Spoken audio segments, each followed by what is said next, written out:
This is my mom's sword, the Belgian grip. This is part of the story I'm about to tell. This is a picture of my mom and dad in 1956 and their car. Remember the car? That's part of the story too. There's another picture of them in the car. Remember the car. This is part of the story. So my mom and dad were competitive fencers. They lived in Spokane, Washington, and they competed in fencing tournaments. Now, my mom was 18 in 1956. She was a new bride, and she and her new husband went to a fencing tournament. I think it was in Seattle, not in Spokane, but I'm a little fuzzy on that point. I'm trying to tell a story that she told me over and over throughout my life, but I've never tried to tell it myself until now.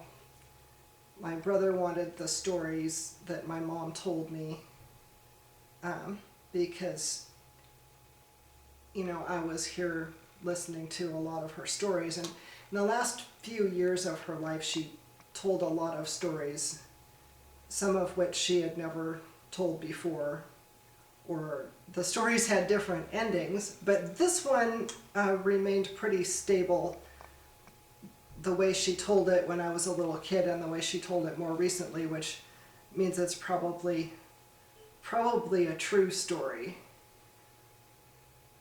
rather than just a story. So anyway, they were at a tournament and they were eliminated before finals, so they didn't have anything to do on the last day of the tournament. They weren't expected to be anywhere or show up in public. So now this was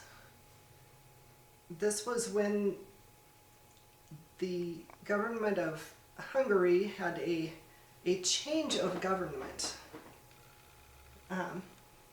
A little happy. Happy's my little sweetum pie.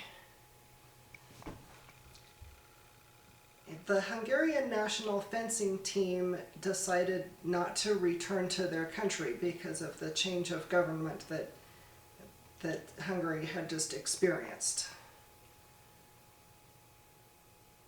My dad had been friends for years with one of the people on the team, at least one of the people on the team, maybe more. So here's what they did. Mom and Dad loaded up that car and they put the entire Hungarian national fencing team in the back, and they threw a blanket over the top of them and put a bunch of fencing equipment on top. Masks, fencing jackets, swords, a big duffel bag full of equipment. And this sword crossed the Canadian border in 1956 on top of a huddled pile of defectors from Hungary.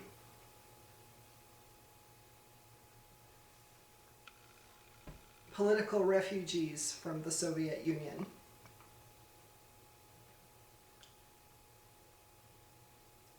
Illegal immigrants. They smuggled them into Canada, pretended to have a bit of a tourist experience, and then they went home. They went back to the United States the same day. And I don't know what happened to the Hungarians. But that's the story.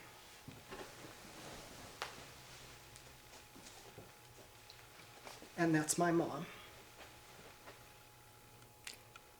In 1956, at the time that this occurred, not wearing the same dress.